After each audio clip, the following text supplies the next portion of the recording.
Hello and welcome back. Hope your day is well. Thank you for checking out the content and supporting the channel. If you like the content and enjoy sports commentary, make sure you like and subscribe to the channel. It's an interesting thought who is going to be the New York Knicks' next head coach. It's been the talk since they lost to the Indiana Pacers in the Eastern Conference Finals. Who will the Knicks hire to replace the guy they fired? And of course, now it's all everybody is talking about as we follow closely to see what their next move will be and what they will do this offseason to strengthen their roster. It's a bit stunning, although I'm not all that surprised Tom Thibodeau was told to pack his bags and leave after 5 seasons. The Knicks said, goodbye, you're fired. And I think while it shocked the hell out of many of you, Tom Thibodeau's departure came as no surprise to me. So you fired him because the Knicks came up short of their expectations to reach the NBA Finals? Is that why you fired him? Like, what are you doing? What are we doing here? Oh, we'll just fire the coach without a plan. That's just like, would you quit a job without having another one? I would like to know what drugs the people in the Knicks front office have been taking. It may be time to throw the pills down a toilet because this Knicks team was just 2 wins away from an NBA Finals appearance. When you look at this team, New York is very close to being a championship product. Maybe, just maybe, Thibodeau's firing was unjustified, and now they seemingly have no plan how to replace him. New York has its best team in 25 years, a team with expectations. The coach gets fired. The Knicks finally a relevant team, respectable. The coach gets fired. They won 51 games, best in a decade. The coach gets fired. They're better than they've been in 25 years. The coach gets fired. Tom Thibodeau was arguably the best coach they had since Pat Riley in terms of results. But as we all know, he's got outcoached. He's stubborn, runs his players into the ground. He's hard on his team, works his players like they're working hard labor in a factory. But I kind of knew that that's what they were going to do after losing to Indiana in the conference finals. Fire the coach. I certainly considered him on the hot seat, and of course, certainly my gut feeling was Tibbs would get fired if the Knicks didn't make it to the NBA Finals. I just had a horrible feeling that would be the case. This is one of the toughest teams to coach. It's a demanding and challenging job. And the New York Knicks are known for being dummies. I'm just being honest when I say the Knicks are the personification of dumb and dumber. Anytime you dump a coach with no discernible plan to replace him, that tells me you have no idea what you're doing. And man, some of the moves this team makes just have you scratching your head, wondering, questioning the New York Knicks. The firing of Tom Thibodeau and a botched coaching search indicate that this is going to be a chaotic mess.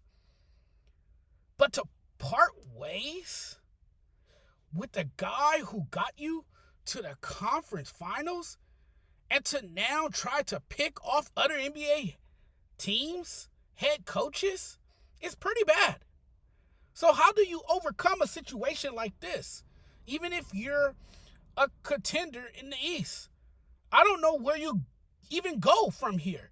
You just act desperately and hope somebody will be willing to coach this team These guys, they're going to find themselves or already have found themselves in a rough situation that it is so hilarious and cartoonish that the Knicks are deservingly the laughing stock of the NBA.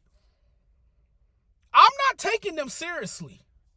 Listen, I don't know who wants to take on the Knicks roster and coach this team. You would think they would have interviewed a coach that would have at least by now shown interest in the coaching job. Nope. Nobody wants it. And part of it is if your choices were coaches who are already on teams coaching another team and not available, then you are desperate and had no plan. Coaches, they're looking at this and saying, I want no parts of the Knicks. This franchise, again, the foolishness from the front office and ownership doomed the Knicks. To put it mildly, the front office is 100% at fault. The people overseeing this franchise running things are to blame for the entire downward trajectory. And instead of taking fault, they doubled down by firing the coach without any plan.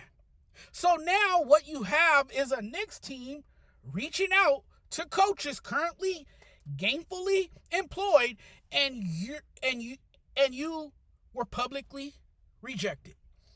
It's another botched job by the New York Knicks. It is going to be absolutely a long offseason knowing the Knicks. It's very interesting here when you think about what's next season going to be like for the New York Knicks. I think for all of us basketball fans who watch the Knicks in the playoffs and we see how great they looked this year as they overachieved, the firing of their coach was an overreaction to the actual problems, which are, number one, the Knicks have two starters who are so bad defensively that you can't play them together for a long time. Two, the bench depth is very concerning. When you're trying to get employed coaches that are under contract instead of actually doing the work to find new talent, I'm being honest when I say you obviously are a very dysfunctional and disorganized franchise with a bunch of people who look dumb. They have been denied on Jason Kidd, Houston's Ime Udoka, and Minnesota's Chris Finch. The Knicks gotta be the dumbest operation in professional sports. They're like the guy in the club asking every girl for a dance and being turned down after he dumps his girlfriend of 5 years because he thought he could do better. The coaching search has turned into an absolute mess. To not have a plan, you gotta have a plan and execute. Good luck, New York fans. I feel bad for that fan base once again. After what looked promising, suddenly it looks dark and gloomy once again. All right, everyone. Thank you guys for tuning in. Thank you guys for rocking with me. Really appreciate you guys taking the time out of your day to check out the content. Happy Monday to you all. Hope you guys are having a great start to your week. Hope you guys had a great weekend. I'll be back soon. I got more content throughout the day. I got a lot of stuff to get into. We got to get into the Rafael Devers trade. We got to get into that. We got to jump into some stuff. We got to dive in to tonight's game. What is it? Game 5, Game 6. I can't keep up anymore. But we got the NBA Finals tonight. Indiana Pacers versus the OKC Thunder. We'll get into that. We'll also get into a little bit more NBA stuff. You got the Durant rumors circulating around the league, where he might end up. Who knows? But guys, I'm out of here. Thanks for watching. Really appreciate the love and support. Check in with your boy sometime later today. All right. Peace.